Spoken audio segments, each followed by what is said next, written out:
थोड़ा-सा विषय को चेंज करते हैं और थोड़ा अच्छी बातें करते हैं। कोटक महिंद्रा एएमसी के सीईओ इक्विटीज़ के सीईओ हर्षा उपाध्याय जुड़े हमारे साथ, उनसे बात करेंगे। हर्षा जी, गुड आफ्टरनून। हर्षा जी, पहले मैं शुरुआत करना चाहूँगा आईटी से। क्या एक बार फिर ये आईटी की जो रैली हुई थी, ये फेल होने का रिस्क है? जिस तरीके के एचसीएल टेक के नंबर्स आए और जिस तरीके से मार्केट ने रिएक्ट किया, आपका व्यू क्या बन रहा है अब लार्ज कैप आईटी पर? गुड आफ्टरनून अनुज। देखिए, पहले भी हमने यही बात का जिक्र किया था कि अगर आप थोड़ा medium to long term view लेते हैं आईटी में, तो बहुत ज्यादा ओवरहैंग है जो एआई डिस्रप्शन को लेते हुए, और जो ऑलरेडी एक तरफ से लैकलस्टर जो बिजनेस ग्रोथ है, ये दोनों चीज लेते हुए। तो हमें लगता है कि उस जो व्यू है उसमें कोई बदलाव नहीं है।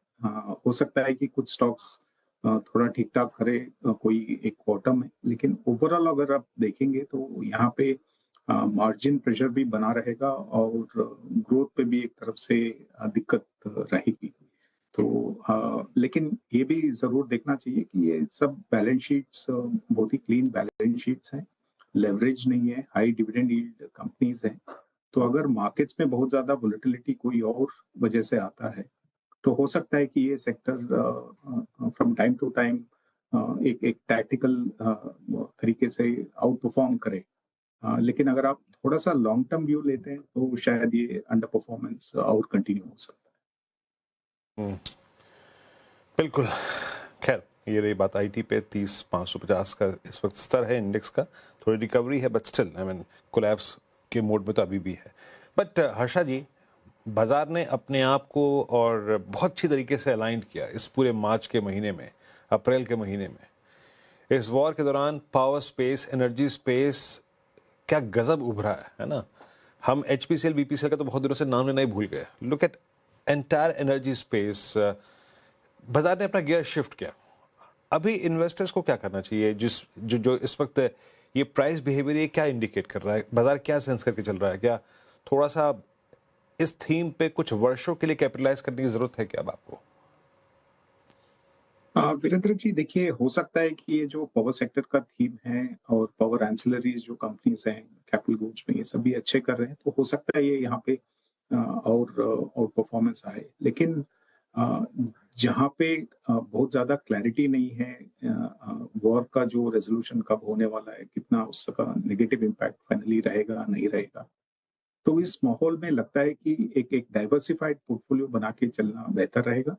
बहुत ही ज्यादा एग्रेसिव इन्वेस्टर्स के लिए हो सकता है कि ये पावर सेक्टर या पावर एंसिलरीज में जो लीडरशिप थोड़ा बहुत दिखने को आ रहा है, तो वहां पे जरूर पोजीशन ले सकते हैं। लेकिन बाय एंड लार्ज जो इन्वेस्टर्स हैं उनके लिए मेरे हिसाब से डाइवर्सिफाइड पोर्टफोलियो रखना बेहतर है। अगर आप देखेंगे, लार्ज कैप्स देखेंगे, मिड कैप्स देखेंगे, इंडेक्स लेवल पे दोनों ऑलमोस्ट 10 ईयर एवरेज वैल्यूएशंस पे आ चुके हैं। तो आप एक डाइवर्सिफाइड पोर्टफोलियो बना के लार्जर मिड कैप का टिल्ट रखते हैं पोर्टफोलियो में, तो जरूर वो बेहतर स्ट्रेटेजी रहेगी। ओके, बात होगी पावर एनर्जी स्पेस पर, लेकिन हर्षा जी गुड आफ्टरनून।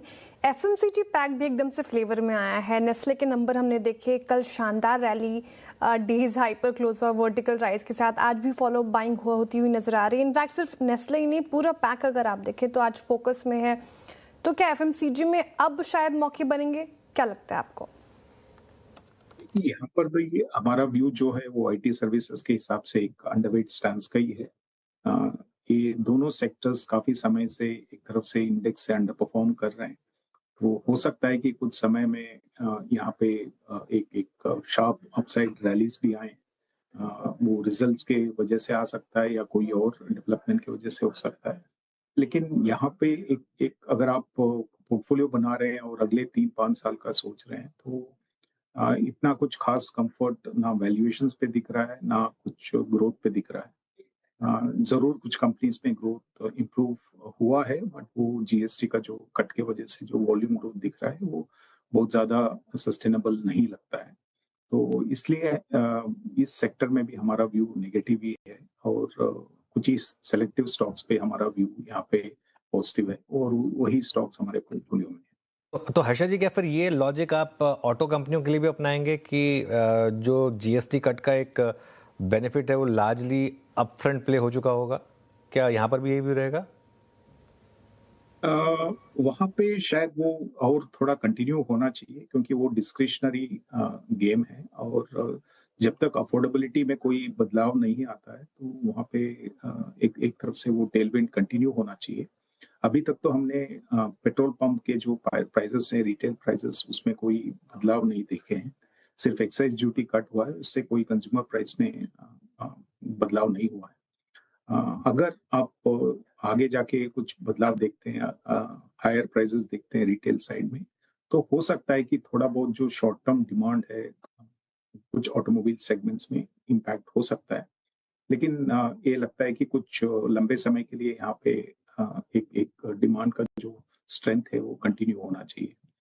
हो सकता है शॉर्ट टर्म एबरेशंस थोड़ा बने, बट ये सेक्टर में हमारा व्यू पॉजिटिव ही रहेगा। हम्म। अभी निफ्टी फार्मा इस पूरे एक्शन में काफ़ी मिसिंग है हर्षा जी। फार्मा बिल्कुल साइडवेज है और इनफैक्ट थोड़े बहुत buying efforts health care space में विजिबल हैं जहाँ पे हॉस्पिटल स्टॉक्स की बहुत स्ट्रॉन्ग प्रेजेंस है। बेटर रिवॉर्ड कौन देगा यहाँ से, या फिर किस में नजर आ रहा है आपको अभी? देखिए, with in health care segment हमें लगता है कि हॉस्पिटल सेगमेंट जो है वहाँ पे पेनिट्रेशन लेवल्स अभी भी बहुत कम है, और एक तरफ से लॉन्ग टर्म रिक्वायरमेंट है इंडिया में हॉस्पिटल्स का और हॉस्पिटल बेड्स का। भले ही कुछ रेगुलेशंस में ऊपर नीचे हुए, लेकिन अगर आप लॉन्ग टर्म पोर्टफोलियो बना रहे हैं तो कुछ हॉस्पिटल स्टॉक्स तो पोर्टफोलियो में होने चाहिए। इन कंपैरिजन हमें नहीं लगता है कि सभी फार्मास्यूटिकल सेगमेंट्स में का आज के दिन में बहुत ज़्यादा ग्रोथ का या वैल्यूएशन कंफर्ट का एक एक व्यू है। तो इसलिए बिटवीन फार्मास्यूटिकल्स और हॉस्पिटल स्टॉक्स में हमारा व्यू हॉस्पिटल्स पे ज़्यादा बेहतर पॉजिटिवनेस है आज के दिन। हॉस्पिटल्स आपको ज़्यादा अच्छे लग रहे हैं फिलहाल हर्षा जी। अच्छा, ये जो पूरा टूरिज्म स्पेस है, होटल स्पेस हो गया, पिछले कुछ सत्रों से फोकस में आया है। होटल स्टॉक्स ठीक ठाक परफॉर्म कर रहे हैं, एविएशन, होटल्स, ये पूरा टूरिज्म स्पेस अभी कैसा लग रहा है आपको? क्या लगता है मौके बनेंगे यहाँ पर? फेरबदल किया है क्या सर आपने?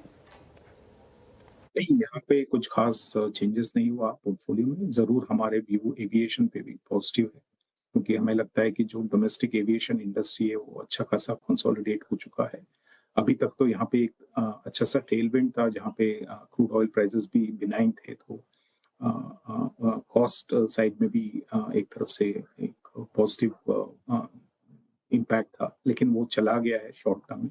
लेकिन जरूर हमें लगता है कि अगर एक रेजोल्यूशन आ जाता है इसराइल यूएस ईरान वॉर का, तो फिर से क्रूड नीचे आना चाहिए। हो सकता है कि क्रूड शायद वो जो पहले 60 और 65 के बीच में जो ट्रेड कर रहा था वहां तक ना आए, लेकिन अगर फिर भी 75-80 के आसपास भी आता है तो एक तरफ से कॉस्ट पे इतना बहुत ज्यादा इम्पैक्ट नहीं पड़ेगा, और एविएशन कंपनीज उसको मैनेज कर पाएंगे। और सबसे बड़ा पॉजिटिव, जैसे मैंने पहले भी बोला, इंडस्ट्री कंसोलिडेशन का है, और इंडस्ट्री कंसोलिडेशन होने की वजह से प्राइसिंग पावर भी काफी अच्छा इस इंडस्ट्री में आ चुका है। तो यहाँ पे हमारा व्यू पॉजिटिव है within the segments that you mention.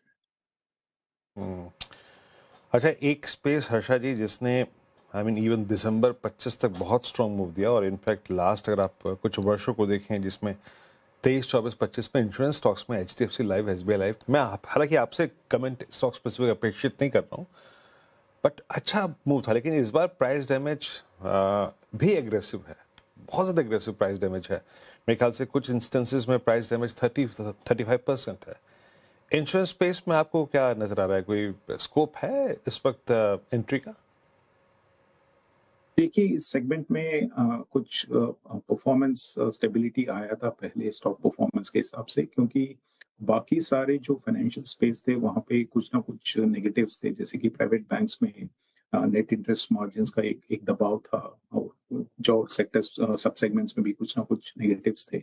तो उस टाइम पे लग रहा था कि अगर फाइनेंशियल्स में एक पोजीशन बनाना है तो लाइफ इंश्योरेंस बेहतर रहेगा, तो इसलिए काफी इंक्रीमेंटल जो अलोकेशन हुआ था वो शायद लाइफ इंश्योरेंस कंपनीज पे हुआ था। लेकिन तभी भी हमारा व्यू यही था कि यहाँ पे एक रेगुलेटरी हेडविंड है, कभी भी वो रेगुलेटरी हेडविंड प्ले आउट हो सकता है, और जब आपको बाकी दूसरे सब सेगमेंट्स में पॉजिटिव्स नजर आएंगे तो यहाँ से फिर पैसा निकल के फाइनेंशियल्स के दूसरे सब सेगमेंट्स में जा सकता है, ये हमारा व्यू था। वही शायद अभी प्ले आउट हो रहा है क्योंकि प्राइवेट सेक्टर बैंक्स में काफी वैल्यूएशन करेक्शन हो चुका है और कैपिटल मार्केट इंटरमीडिएटरीज में एक तरफ से फिर से एक पॉजिटिवनेस आया है ओवरऑल मार्केट में। तो हो सकता है कि कुछ पोजीशंस जो लाइफ इंश्योरेंस में है वो वहां से कम होके दूसरे फाइनेंशियल के सब सेगमेंट्स में शायद जा रहे हैं। तो ओवरऑल हमारा view with in financials insurance में इतना कुछ खास पॉजिटिव व्यू नहीं है। ओके चलिए, तो ये हो गया इस इंश्योरेंस स्पेस पे हर्षा जी का व्यू। हर्षा जी बहुत बहुत शुक्रिया, आप इस कार्यक्रम में शामिल हुए, सभी सेक्टर्स पर अपनी राय रखी, आपने बहुत बहुत शुक्रिया।